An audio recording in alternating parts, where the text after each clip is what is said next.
BBC Sounds. Music, radio, podcasts. Hello, I'm Lauren Laverne, and this is the Desert Island Discs podcast. Every week, I ask my guests to choose the 8 tracks, book and luxury they'd want to take with them if they were cast away to a desert island. For rights reasons, the music is shorter than the original broadcast. I hope you enjoy listening.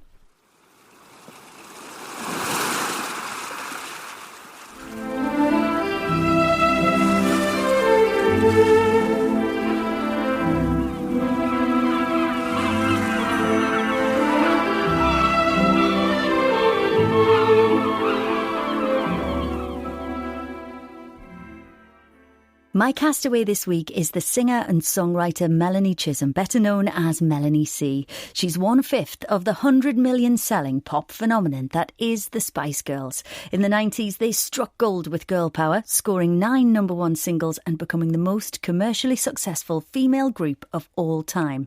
Melanie was sporty Spice, but plenty of other adjectives work equally well to describe her. Talented and determined, for example. After the group imploded, she overcame depression to carve out a successful solo career and earned 5-star reviews from the toughest theatre critics in the business for her role in the musical Blood Brothers. Recently, she's been back on stage with the Spice Girls on their Spice World Stadium tour, receiving a rapturous response from fans. She says being part of something as huge as the Spice Girls, first of all, you have to get your head round it. Then it stops. And then you've got to get your head around that. Melanie Chisholm, welcome to Desert Island Discs. Thank you very much. Now, I've promised myself that I'm not going to cry, but I feel emotional already. Listening to all that, you forget what you've done. You seem to have got your head around that through lots of hard work, writing, recording, performing, touring, releasing your own material. You never seem to stop. And taking on musical theatre, of course. Have you always been a grafter? Yeah, I think it's from my upbringing, really. I'm from very working class background, and my mum used to work during the week and then she was out gigging at the weekend. So I've just always been aware that you've got to work hard to get by. You once said you felt embarrassed about being as ambitious as you were. Why was that? Yeah, it's funny, isn't it? Because I think when you're a child, you only know what you know. I think you're the real true essence of who you are when you're a kid before, the world kind of beats you down. And I suppose I just got to a point and I saw that ambition as being a little bit embarrassing. I don't know why. I think I just started to question myself and who I am. And I tried to rekindle that little girl inside me, because I think it's really important we remember who we were at that time, because that's who we really are. And I'm not afraid or embarrassed about ambition anymore. Who are your fans now when you play those stadium shows with Spice Girls? We have a really strong following that have continued to support us throughout all of our solo careers and everything that we all do, who are in their 30s now, who grew up with us.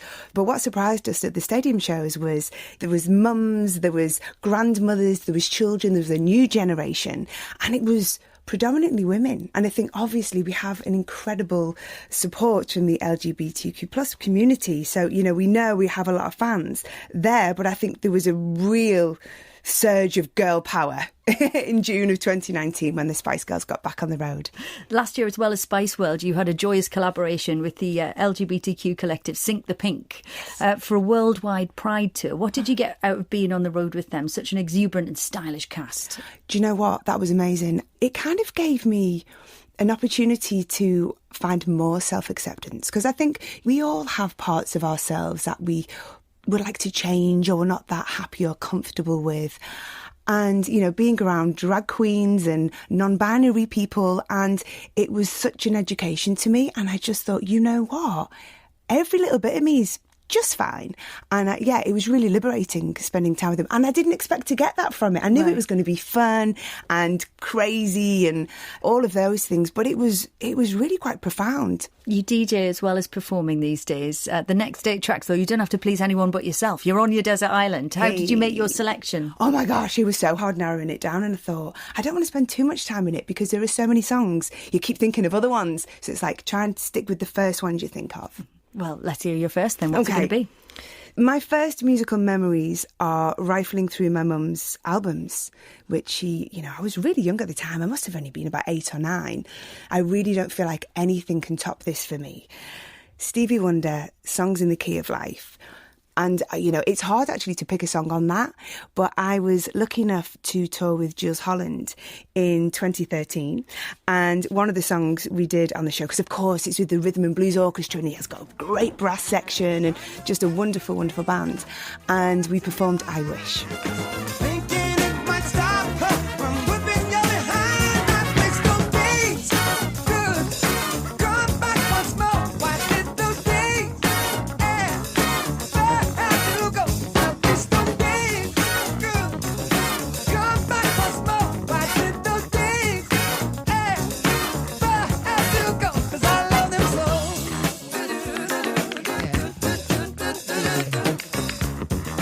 Stevie Wonder and I Wish. Melanie C, you were born in Wiston in Merseyside. Yeah. You once said of the area that you grew up in, I think my passions kept me out of trouble. Tell me about that. It's an area where I suppose it's quite mixed, but there's poverty like there is everywhere, unfortunately. And I think it was quite easy to go down the wrong path and to get into trouble.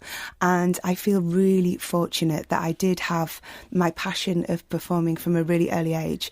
So nothing kept me away from that. I did ballet, tap, modern, I did competitions, and I went on to performing arts college. So it was everything. It was all I wanted to do. And were your parents supportive? I mean, your mum worked for the NHS, but as you've said, alongside her day job, she was also a singer herself. My mum was always like, whatever you want to do, I totally support you. So I also feel very grateful I didn't have a pushy mum, because I think that sometimes can drive you away from your passion, And I think my dad was more cautious. He hasn't worked, in creative industries. Yes, he was an engineer. Yeah. So it must have been quite different to have this all singing, all dancing daughter. Yeah, so many industries are hard, but I think trying to make it in performing in any ways is difficult. Your parents divorced when you were very small and it was amicable, but you've also spoken about the legacy that it did leave you. How did it change you, do you think?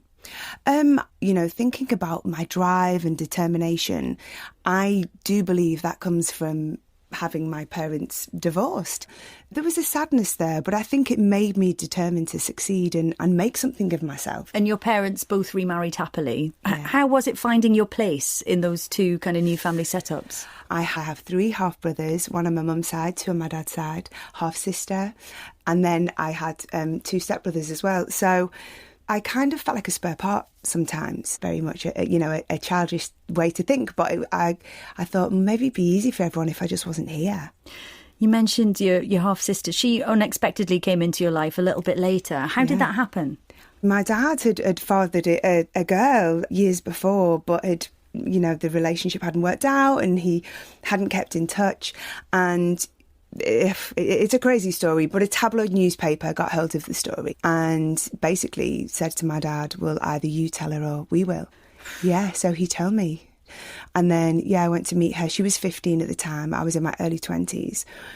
So 96, probably till around 2000 with the girls, it was so intense and our lives were so bizarre that it was almost like there was this press intrusion, but it felt like that was the way it was and you got to deal with it. So when I met my sister, the newspaper actually were there and they photographed us and interviewed us. And when I think about that now, I just think, what? Why on earth did I agree to that? And why did anybody allow me to do that? It's insane. I'm so private now. And oh God, it just makes me cringe and shudder to think about it. But it's just the way it was. That was like my normal everyday life, that I would have a tabloid newspaper just follow me around to do something really personal and heart-wrenching. And it's so bizarre, isn't it? It's so weird. Did it affect your relationship with your dad? It did, actually. My dad worked away a lot. So, my mum really did all the tough stuff. And my dad, I saw him at weekends. I went away in the summer with him. So he was just like the wonderful dad who I did all the fun stuff with. So I had him on this pedestal. And then he'd kept a secret from me for 15 years. And it took me a few years to get over it because I felt betrayed. I kind of felt like my childhood had been a bit of a lie. Now it's a wonderful, positive thing because I adore her. I've got 2 beautiful nephews and there's a really happy ending, but it was a really, really difficult beginning. It's time to go to the music, Melanie. What are we going to hear next and why have you chosen it? Oh gosh, are we only on the second song? Second disc. Well, this one is a great childhood memory. My best friend at school, and to this day, Alison, I know you'll be listening. I used to go to her house after school. We danced together all the time. And they used to have this loft where it was kind of like the playroom, homework room, and the record player was in there as well. And the album we always used to play was Fleetwood Mac Rumours. And the tune we loved, and it is, to hear it now, it's just such a wonderful song, The Chain.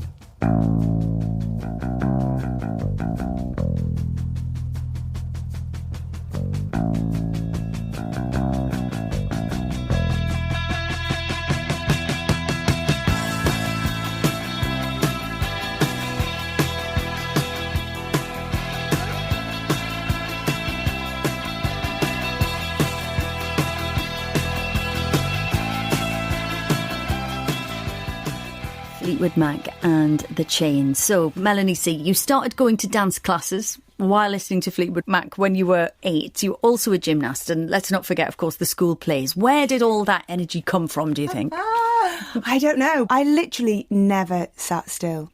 When you were 16, you moved to Kent to study musical theatre at the Doreen Bird College of Performing Arts. Now, 16 is obviously very young to leave home. How did you get on? I was so single-minded, I didn't even think about it. Of course, I missed home and I missed my mum, but I was just so excited about my future. And what were your expectations for yourself? What did you see yourself doing? My dream always was to work in music. I wanted to be a recording artist. And I knew that was really hard. You know, my mum had had experiences. She was signed in the 70s to Decca with a band, and it hadn't worked out for her. So I thought, I know what I'll do. A much more realistic job is to work in the West End. Little did I know, to get a job in the West End itself is really, really hard. You know, it's a super competitive environment. There's loads of super talented people everywhere. So when I left college and started auditioning, I wasn't getting that many callbacks. I didn't really get a great job. The advert that changed everything came in 1994. It had been placed in the Stage newspaper, and I think it came to you actually as a flyer. Someone handed you a copy of it. Where were you? What happened? I was in Danceworks and I was there auditioning for a cruise. I'd done my audition. I was sitting in the cafe with my friend and I was handed a flyer. Are you 16 to 24? Can you dance, sing? Are you fun? Blah, blah, blah. And it was for a girl band. And I turned to my friend and I said, that's it. That's what I'm going to do. And that went on to be the Spice Girls. Well, we'll talk more about that in a minute. For now, I think we'd better take another track. What have you got for us? Well, this artist, the lead singer of this band, was the first poster on my wall. I think he was my first crush. Good choice. And yeah, I would remember boys on one side, girls on the other side, and there was a dance we used to do. Everyone who knows when you hear this song.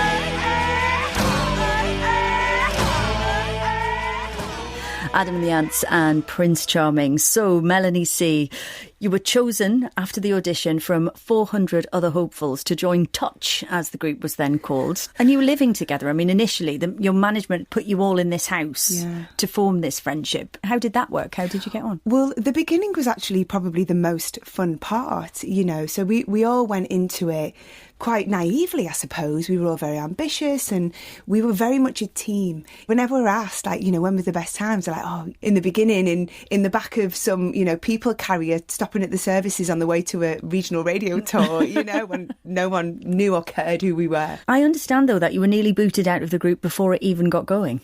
Naughty Spice. What happened? This is a funny story because I was so hurt and embarrassed about the situation. I only started talking about it recently, but it's actually really funny. We were at the Brits, so we all had a few bevies, and on the way out there was a little scuffle between myself and Victoria. We can't say this on air, but I asked her to go away. And I was told if that behaviour ever happened again, then I'd be out. What made it so devastating is how important it was to me. to be part of the band and to achieve the things we wanted to achieve, that I wanted to achieve from being a kid, and to think that I could have messed that up and lost it all, I began to be really, really hard on myself. And I'm literally putting this all together in my head now. My therapist would be very proud of me. And yeah, I think that is where the start of some of my problems came, because I had to be very, very strict with myself. I couldn't allow myself to relax, because if I did, I might mess it all up. We might come back to that. Yeah. So Touch had become the Spice Girls. Girl power was, of course, your rallying cry. How did that come about? We never started out as a girl band with the mission to talk about girl power. We started out as a girl band, wanted to get on stage, wanted to have fun, wanted to travel, wanted to meet people. And we were faced with sexism quite quickly, whether it was going to labels, magazines. We were told girl bands don't sell records, girls buy records. So it's all about boy bands. You know, you can't be on the front cover of the magazine because we just won't sell enough copies. So that was where the mission began. We were like, you know what? We want to be a girl band for girls. We have a point to prove. Has the meaning changed over the years? I mean, now, you know, there are people who talk about what that moment means for feminism and kind of debate about it. What are your thoughts on that? What I think about the Spice Girls, and especially when people talk about feminism, I think we kind of made it more digestible for young people. And it's wonderful, especially to see generations growing up feeling empowered by us being up there, doing the things we were told we couldn't because we were girls. And I think that really is the legacy of the Spice Girls.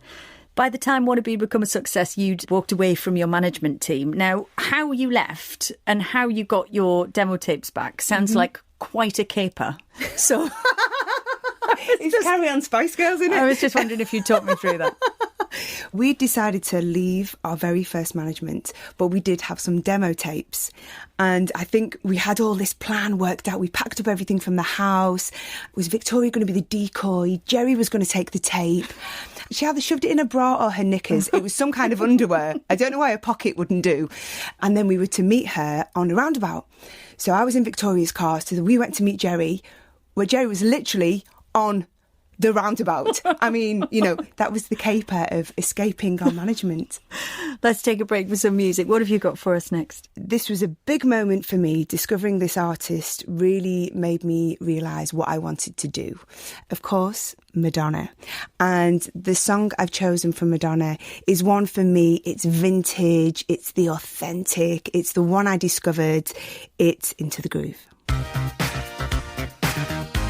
And you can dance. For inspiration.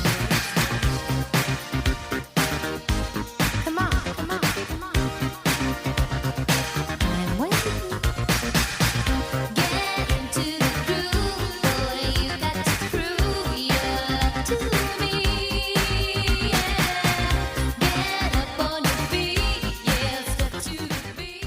Madonna and Into the Groove. So, Melanie C, you, as the Spice Girls, signed with Virgin Records in 1995. The first album went stratospheric. There was Spice World, the movie. You were on every chat show going, hobnobbing with Nelson Mandela and Prince Charles, to name but two, and still only in your early 20s. What was it like to be in the middle of that whirlwind? Oh, wow. It was kind of everything. It was incredible. It was exciting. It was petrifying.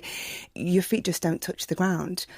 Almost literally, you know, we were flying from one continent to the next, one time zone to the next, and you're literally like running on empty, but it's so exciting. You're just living on adrenaline, I think. The group had some very strong, opinionated personalities in the mix. I'm thinking of Mel B and Jerry Halliwell in particular.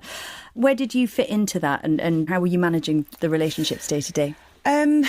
Yeah, I'm always the diplomat. I like a quiet life. So I learnt quite quickly to just keep my mouth shut and keep my head down, to stay out of the firing line. It seems like in recent years you've become comfortable enough to talk about some of the downsides in the early days that you might not have previously, including being bullied by one of the other band members. Why did you decide to open up after all those years? When your absolute ultimate fairy tale actually happens to you, you feel guilty complaining about anything. We were on top of the world, we were the biggest band in the world, and yeah, I felt guilty about complaining. You were all given nicknames, Scary, Ginger, Posh and Baby. Like many performers, as you've said, you're quite shy off stage. So how did that tag of kind of sporty spice stick with you?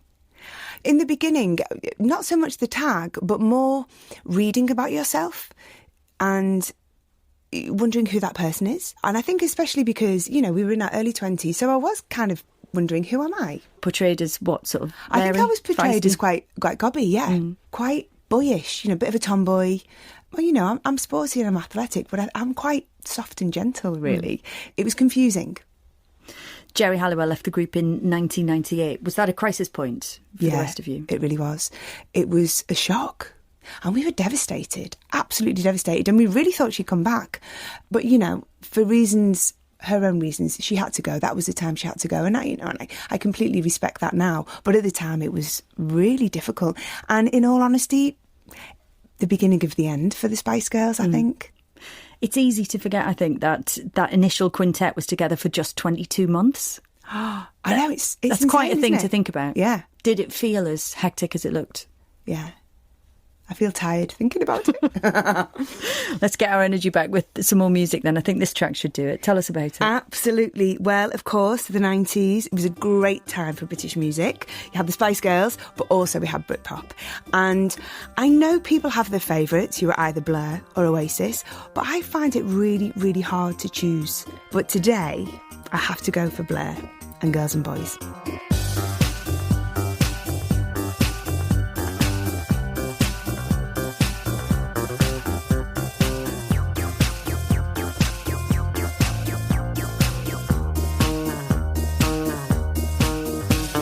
Streets like a jungle,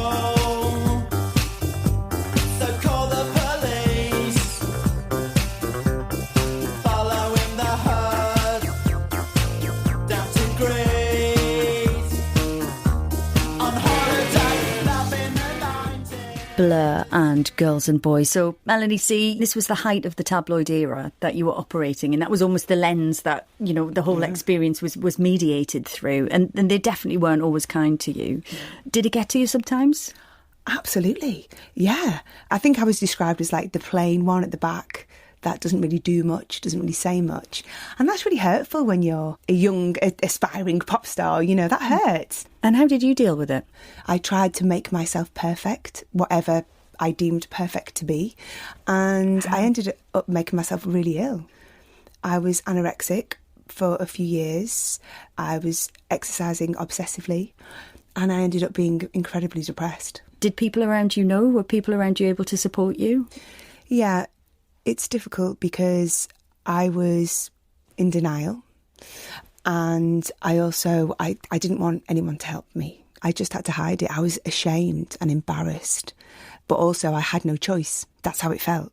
It was almost like being how I need to be to deserve what's happened to me. So there was guilt within that, I think, as well. When did it get to a point where you thought, this is not right?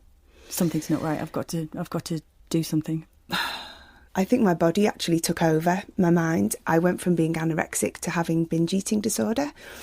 And I was in LA for the millennium, and I was with my mum and my stepdad and my brother. I'd try and, sneak off to binge. It was like this gaping hole that you just can't fill. No matter how much food you eat, you can't fill this hole. Obviously, my appearance started to change, which was the biggest fear.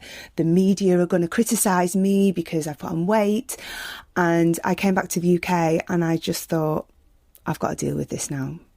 This has got to a point where I can't just take care of myself anymore. And that's when I went to my GP and I was diagnosed with depression. It was such a weight lifted off my shoulders. Oh, I'm getting upset. It's weird because I've spoken about this a lot, but you've usually got more of a barrier up, It was such a relief because I thought, oh my God, there's a name for it and I can be helped.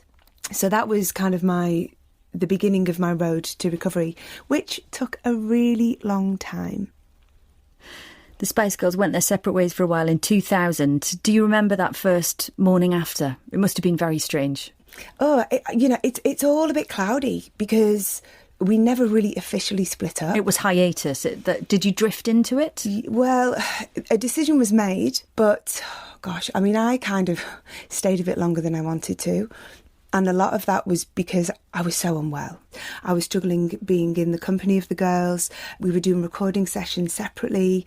It really got into that old rock and roll vibes. The separate tour buses era is always difficult. Absolutely. Yeah, I knew I had to go because I had to sort myself out, you know, and I couldn't do it in that environment. I just couldn't. And that's no detriment to the other girls at all. You know, this is my personal stuff. Let's get the next track. What's it going to be and why? I was lucky enough to see Billie Eilish at Shepherd's Bush Empire last year. It was completely sold out. It was full of predominantly young girls, teenage girls, and they were screaming for her and singing every word, every ad-lib. It kind of took me back to the Spice Girls days, and I think often with music it's young girls screaming for guys, and to see all these girls screaming for this other girl, it was quite powerful. I had a dream.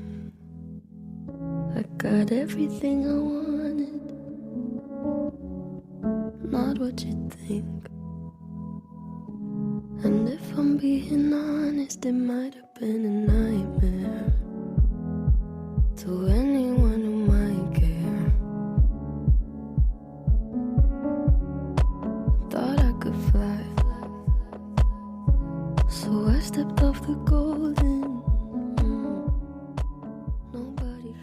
Billie Eilish and Everything I Wanted. So, Melanie C, by the time the Spice Girls took a break, you'd already been releasing work as a solo artist. How important was it for you to create something that was all yours?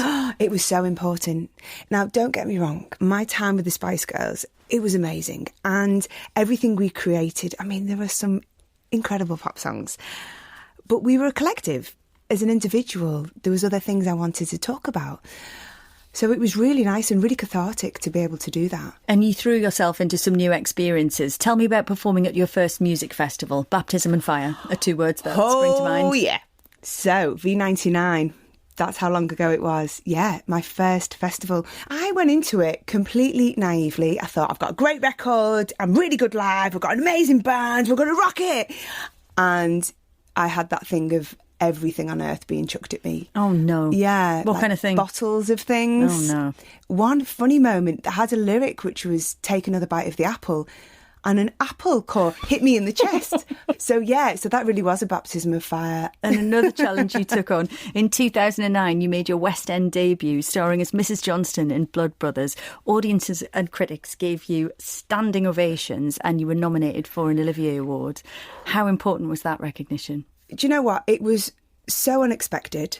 I got a call from a friend who had been told they were looking for a new Mrs. Johnston and would I like to go and audition. So I went along to see Bill Kenwright, the producer, and auditioned, did my first audition. Oh, yeah, in decades. Since, what was that like? Being a Spice Girl. It was terrifying. I kind of felt like it was another step towards showing there was more to me than people thought. But I had no expectations. I was doing it more to prove to myself than to anybody else. And then Bill rang me actually on the morning the reviews come out. He said, right, girl, get down the shop. He's from Liverpool, by the way. He said, get the papers because this is never going to happen to you again. Oh, it's never going to happen again. And I was like, yeah, whatever. And I went down and we all had like 5-star reviews across the board. And I was just like, wow. And to get those wonderful reviews in broadsheets and the theatre community, to be embraced by the theatre community, you know, it was amazing. And I think people did start to look at me a bit differently. I felt like there was a newfound respect. Let's take a break for some music. It's your penultimate disc. What is it? Well, I'm going to stay with musical theatre. In 2012, I was lucky enough to play Mary Magdalene in Jesus Christ Superstar. And we did an arena tour. And our Judas was the wonderfully talented Tim Minchin. Oh, so many great memories. But I think the beginning of the show, the overture, is so powerful. And then the first song, which Tim performs, chills up and down the spine. Listen, Jesus, I don't like what I see. All I ask is that you listen to me. And remember, I've been your right-hand man all along. But you have set them all on fire. They think they found the new Messiah. And they'll hurt you when they find they're wrong. Tim Minchin, Heaven on Their Minds from Jesus Christ Superstars UK Arena Tour, composed by Andrew Lloyd Webber with lyrics by Sir Tim Rice. So, Melanie C, what's the biggest lesson that you learned, do you think, in your time as a Spice Girl? There's a few. There's a fair few. I think the first one would be to, not so much just my time as a Spice Girl, but just my time on this earth, is to speak up for myself. I've spent too long being quiet. And as a Spice Girl, I think, is to just really appreciate support. Even though we've had our differences, when we're together on that stage, we are formidable and we would kill for each other. And that's a really powerful thing to have. That's a pretty good lesson to learn. Your daughter, Scarlett, is 11 now. You've described her as your teacher. Yes. What's she taught you and how has motherhood changed you, do you think? It's changed me a lot. She's made me braver. You know, she's made me stand up for myself more and make big decisions. You know, like leaving her dad was hard, but I wasn't happy and he wasn't happy and it wasn't the environment I wanted my child to grow up in. And yeah, I couldn't have done that without the strength that I got from her. I know that you still live up to your Sporty Spice persona in that you're a triathlon fiend. How good are you and what's the next challenge? I got my PB, personal best, at London a few years ago. And in my age category, I think I came second. I would love to compete for Team GB. That's on my little bucket list of things to do. I just want the tri-suit The unitard thing. with GBR Chisholm on it. Yes, fingers crossed. Speaking of challenges, I'm about to cast you away to our desert island. What will be the toughest challenge that you'll face there, do you think? I think it would be missing my little girl. Yeah, I quite enjoy time on my own now. You know, when you're a parent and you've got a busy house, do you do that thing sometimes when you walk in the house and there's no one in, and you're like, oh, amazing. Put the telly on, get the biscuits out. You know, I'd kill for one of those days. Well, we've got a few coming up on the island, don't worry. We've got one more track from you, Melanie. What's it going to be? I'm a big Liverpool supporter, have been all my life. And Anfield is the most wonderful football stadium. You'll Never Walk Alone is such a big, big track to everybody in Liverpool, even the Evertonians. So I'd love to hear Jerry and the Pacemakers. Walk on through the wind, walk on through the rain, though your dreams be tossed and blown. Walk on with hope in your heart. Jerry and the Pacemakers, and You'll Never Walk Alone, except when you're being cast away to a desert island, in which case, you know, just the one set of footsteps. And that's where you're going right now, Melanie C. How do you picture your desert island? I definitely need it to be warm. You know, the beautiful, you know, the little soundscape we have at the beginning of the show, that really evokes palm trees, doesn't it? White sand, yeah. We'll send you away with the Bible, the complete works of Shakespeare, and a book of your own to keep you company. What would you like to take? A few years ago, actually, a good few years ago, I read a Dusty Springfield biography called Dancing with Demons, and it just really stayed with me. A lot of her experiences, you know, she had some really difficult times, struggled with mental health issues. So, yeah, it's just stuck with me. So I'd like to read that again. So I think I'll take it with. We can also provide a luxury item for pleasure or sensory stimulation. What would you like? OK, well, one of my biggest regrets in life, I started guitar lessons when I was a kid. And I just never kept them up. So I think I'm going to have plenty of time on this island. So I'm going to master my guitar skills. Any particular guitar you want to take with you? Well, I do have a really nice vintage Martin acoustic. Oh, we can't really top that. I Fabulous. think I'll take that with me. Nice. Lastly, if you had to save just one of your 8 tracks, which would it be? Oh, it's going to have to be Stevie. Without a doubt, I wish. Melanie C, thank you very much for letting us hear your Desert Island Discs. My pleasure, thank you.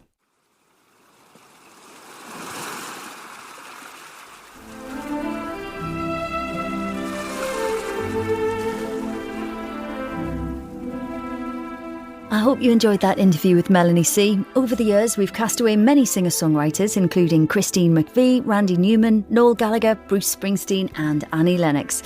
You'll have heard Melanie talking about playing Mary Magdalene alongside Tim Minchin as Judas in the musical Jesus Christ Superstar, while Tim was cast away by Kirsty Young in 2012. So, Tim Minchin, your breakthrough in this country, at least, came at the Edinburgh Fringe Festival. It was 2005. By that time, you'd been working for about a decade on your music and your stand-up, and yet you were named Best Newcomer. Was there something a little bit galling about that? No, not really, because I'd actually only been... it was my first ever attempt at doing comedy, that show. I wasn't new to the stage, and I wasn't new to playing music. But my 20s were spent sometimes composing for theatre, sometimes playing in cover bands, a hell of a lot of cover bands, piano bars, acting when I got acting work, and I'd had a great time. And then early 2005, I straightened my hair and put the eyeliner on, and by Melbourne Comedy Festival 2005, I kind of had what you would call a comedy show. And so I was new, I was really new. To go and do your comedy at the Edinburgh Fringe, well, that's quite a brave thing to do. I mean, that's where, a lot of comedians live and die by their Edinburgh reviews. Yeah, well, I didn't really know that. I didn't know anything about the reviewers. I didn't know any of the other comedians. I'd never heard of Bill Bailey or, I wasn't a comedy watcher. I'd never seen a stand-up show in my life. You got a very bad review at Edinburgh, which has since become infamous because it was by a man called Phil Doust. I don't know how many people read the review at the time, probably really not that many, but a lot of people know about it now because you wrote a song in response to his bad review. The song's called Song for Phil Doust. Brave, dramatic and probably wonderfully petty that you did that. So petty. Well, I don't know how I feel about the song anymore because I feel bad for Phil that if you type his name in or whatever, his name is associated with my song. Have you spoken to him personally? No, I haven't, but a journalist followed him up and said, have you ever heard this song? And he said, I hated his act when I first saw it. Why would I listen to another 5 minutes? So, but of course it then goes on the internet and 4 or 5 years later, it's still there. And that's the bit I don't feel great about because I'm beyond that period of my life, and I think it's a real pity that both his review of me and my review of him are still out there. But I actually didn't write that song straight off the back of it. It really affected me, and that's more because I was not ready for an article in a national English newspaper. That was just so awful. And that's hard. That's a hard lesson to learn. I think all reviewers should write as if they're watching a friend of their sister's. I shall play the part of reviewer here and say, well, do you know what, to mention you're charging tickets and you need to entertain me. If I'm not entertained, then I have the right to spread the word that you're not an entertaining performer. Yeah, but you're wrong. Because the arts are subjective, and there are great reviewers out there who would make that argument, and I would understand them because they know how to write about something that they don't think is achieving its goals. People are quite contemptuous of artists who are not good at dealing with reviews, but I think it's completely disingenuous because it hurts being told that what you've worked on is useless. And I'm probably particularly not good at it, which is why I don't read them anymore. Imagine you had to get up, you the listener, dear listener, had to get up every night and do a whole lot of jokes that you already know you don't find funny anymore. Write a whole lot of songs that you don't like the tunes of anymore because you wrote them yourself. Sing with a voice that you loathe because it's your own voice. These are all normal human things, right? To not like your own material. And then someone in a national newspaper, your newspaper, the one you respect and read, makes specific criticisms of specific bits in the show and doesn't say this could do with work, but says this makes this person not deserve to be on stage. How would you feel at the point you get to that point in your show that night? How do you get up on stage and get to that joke again with that guy's words ringing in your head? The answer is toughen the hell up. It's not the worst thing that ever happened. You're not mining coal as a 7-year-old. And that's the answer I took back onto stage. It wasn't the worst thing in the world, but it is very, very hard to recover from when you're new to the genre. You say you don't read reviews. You didn't read the reviews for Matilda then? Oh, I read the reviews for Matilda because they're not about me. They're about something I've created with a group of people. The trouble with comedy is it's all you. Why continue to put yourself out there? Because it would be, if you feel it as deeply as you've just described it, the sense Sounds that... a bit much, doesn't it? I'm sorry. I'm be not sorry, quite as uncool as all that. But it's interesting that you still seem to need and want to go out there and put yourself out there to be judged. Yeah. because while I don't like my voice and doubt my work, there's another part of my brain that knows that I'm good at it. I'm probably really good at it, you know. And I love it. I absolutely love it. I mean, I could not design my career to be better than it is. I get to play music. I get taken seriously. I make people cry in my shows. I make them laugh. I play my own material. I play pianos that are better than I deserve, with musicians that are better than I am, in rooms that I wouldn't have dreamt of. And then I get to write musical if I want as well. It's ridiculous. Why would you stop? Such a great episode, that. Tim Minchin talking to Kirsty Young in 2012. All those programmes are available to download via BBC Sounds. Next time, my guest will be Dorothy Byrne, Head of News and Current Affairs at Channel 4. I do hope you'll join us then.